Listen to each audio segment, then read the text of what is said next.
Yo, what's good, man? This is your boy, DFS Mastermind _ over on Twitter. I know I haven't been making these videos, man, but I was sitting at the crib today and I was like, I'm going to do it, man. I'm about to get back on it. I'm about to start posting these videos consistently. MLB is in full swing, man. I got to give a quick shout out to all my boys in the Get to the Green Line chat. Them boys have been cashing. Also, shout out to Be the Best DFS group chat.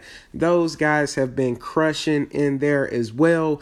Getting some of this MLB money. Y'all know for me, the grind does not stop. I haven't been making videos, but that does not mean I haven't been playing MLB. I've been having some success. I'm still learning, and it feels good, man. I'm about to go ahead and post a video for tonight's massive 14-game slate, man. So let's get right into it. What I plan on doing with these videos, I'm going to give you a few pitcher options, and then I'm going to give you 4 bats every single video. These are going to be my highly recommended bats, guys that I have to have in my lineup. And then I'm going to go over 3 stacks depending on the slate. Today I have 3. So that's going to be the format of these videos. So without further ado, let's get into it, man. At pitcher, like I said, 14 games, so we have a ton of options. What I typically like to do when I'm playing on Fanduel, if there's so many games like it is tonight, and we just have to pick one pitcher, what I try to do, I try to spin down a little bit, because we will have several options. I can tell you one of these top guys will probably be a huge letdown. They cost a ton of money. So what I typically do on big slates like this, if it's 8 or more games, I'm going to avoid pitchers that are super expensive unless the matchup is just absolutely like we have to play this. You know what I'm saying? So that's typically my strategy. Now over on DK, I will have some exposure to a few of these guys, man. But yeah, over here on FanDuel, I'm paying for one pitcher and I'm going to pay down a little bit. That's just how I do things. None of these pitchers really caught my eye, and I feel like I have to have them to win. I think the most a pitcher will get tonight will be around 55 to 60 points. And if I can pay down for a guy in the 8K range and he can give me 45 to 40 points, I'm fine with that. So that's my strategy on tonight. That's what I plan on doing. So let's get into it, man. I want to talk about Justin Verlander really quick. I think he's in a good spot. One thing that scares me is the power from Texas. We know it's Arlington Stadium. We know it's going to be hot tonight. So that is one thing to think about. But, man, Verlander has been excellent all year. And Texas is striking out a ton. So, I wouldn't be super afraid of this matchup. Just a little cautious, man. Chris Sale is in another good spot going up against the White Sox. They just have not been able to put it together. We seen Jose Barrios yesterday had a monster game. I think Chris Sale comes out and do something very similar to that. DeGrom, I'm passing on him just because it's the Yankees. I know that's not a good reason. DeGrom is an excellent pitcher, but the Yankees really scare me. Anytime we get a powerful offense versus a ace pitcher, it is scary. It is a very scary situation. Nobody with confidence can tell me what's going to happen every time a matchup like this goes down. So for that reason, I'm not going to risk my 11K on Jacob deGrom tonight. I think Strasburg actually has one of the better matchups, but I'm not in love with his pitching style. I know he recently had 10 Ks, but I'm going to skip past him tonight too. So with that being said, I'm going to give you some names that I'm really interested in, starting off with Tanaka. Now reverse it, I think Tanaka's in a good spot going up against the Mets. One thing that I love about targeting and pitchers against the Mets, they don't put together a lot of big innings. They don't score a ton of runs. They will get hits every now and again. They don't have the most power. So, with teams not streaming together a bunch of hits, it's hard to really blow a pitcher up. And I think Tanaka has very good K upside, decent price, and I'm not really scared of him in this matchup. I think he's A-OK. He is not at the top of my list, but he is on my list. So I really like him. Another guy that I really like, this will be my second favorite pitcher on tonight's slate. Sounds stupid.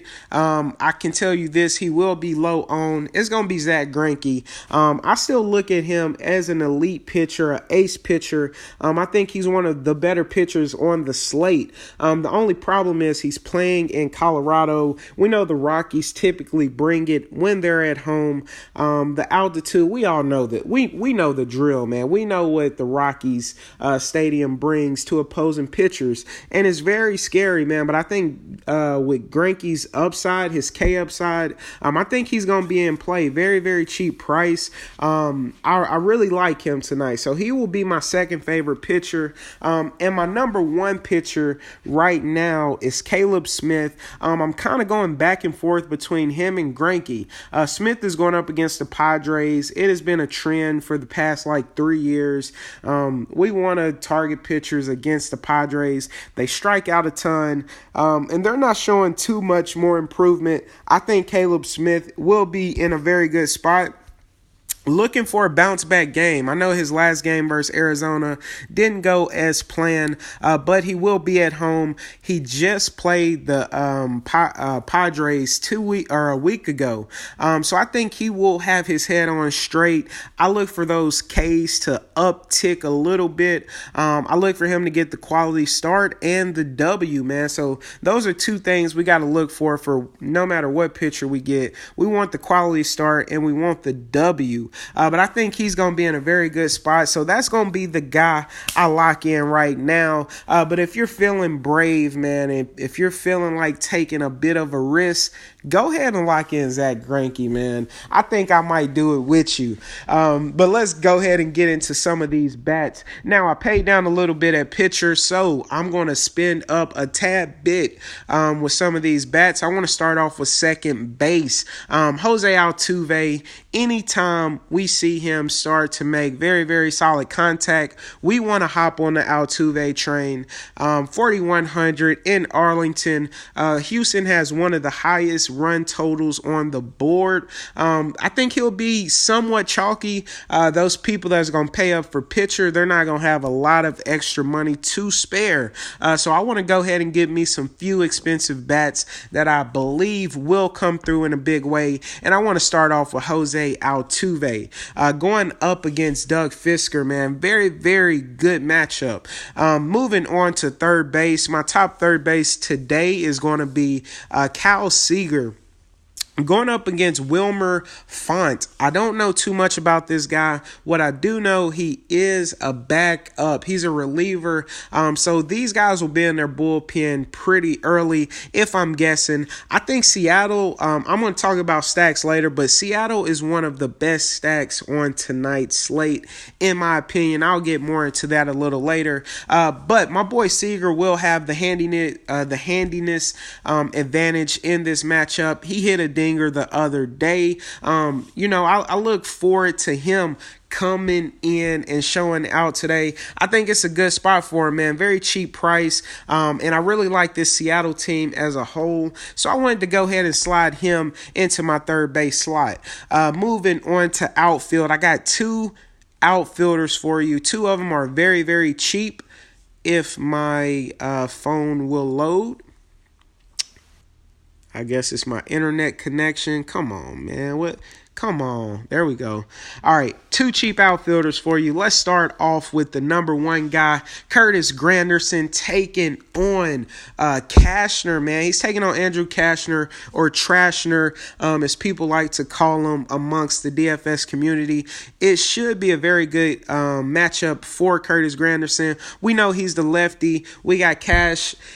He's the righty. Toronto has a very, very decent total. 2,500 for a leadoff hitter with steal upside, with homer upside. I want to go ahead and lock him in. I know he will be in all of my lineups, especially on Fanduel, man. I think it is just absolutely too cheap. Another guy that I wanted to point out, we have to double check and make sure he will be in the lineup, but I'm pretty sure he will. And that guy is going to be Josh Reddick, if I can find him. There we go. Boom. I almost said JJ Reddick. Still thinking about basketball, but Josh Reddick, 2,600 in Arlington, in Houston, with this big total, man. We all know what it is, man. When Houston gets it rolling, it's business as usual. Reddick will play a big part in the, well, I can't say that definitively. I can't say that he'll play a big part in putting up points, but I'm hoping for the best. He is in a very good spot, taking on Doug Fisker once again. Very, very cheap price. And I don't want to overlook him, man. So I definitely will have me some Reddick exposure. But the last outfielder and my top bat of the night is going to be Mr.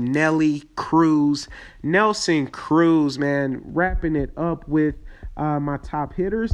Bam, taking on Wilmer Font. If y'all know who this guy is, man, please inform me. Let me know who he is, what his top pitches are, because I have no clue. But one thing I will say about Seattle, this team has been on fire lately. They've been under the radar. They have been putting up big point totals, big run totals. So I look forward to Nelson Cruz coming out, having a very, very big game. Once he's locked in, it's a wrap, man. It don't matter if it's coming from the left hand or right hand. This guy will be in his bag tonight, and he's going to be my top bet. I'm having homer vibes coming from Nelson Cruz, so that's the guy I want to lock in. And wrapping it up, my top 3 stacks, of course, it's going to be Houston number 1, Toronto number 2, taking on Cashner, and then number 3, the most underrated stack of the day, who I believe will absolutely go off, is going to be the Seattle Mariners. That's going to do it, man. Hopefully y'all appreciate the fact that I'm back. Hopefully y'all found this advice helpful. If y'all need anything, man, feel free to hit me up. Join the Slack chat. Hit me up on Twitter. Shoot me some comments down low. I'm happy to be back, man. Let's get to the group. Let's cash out, gang.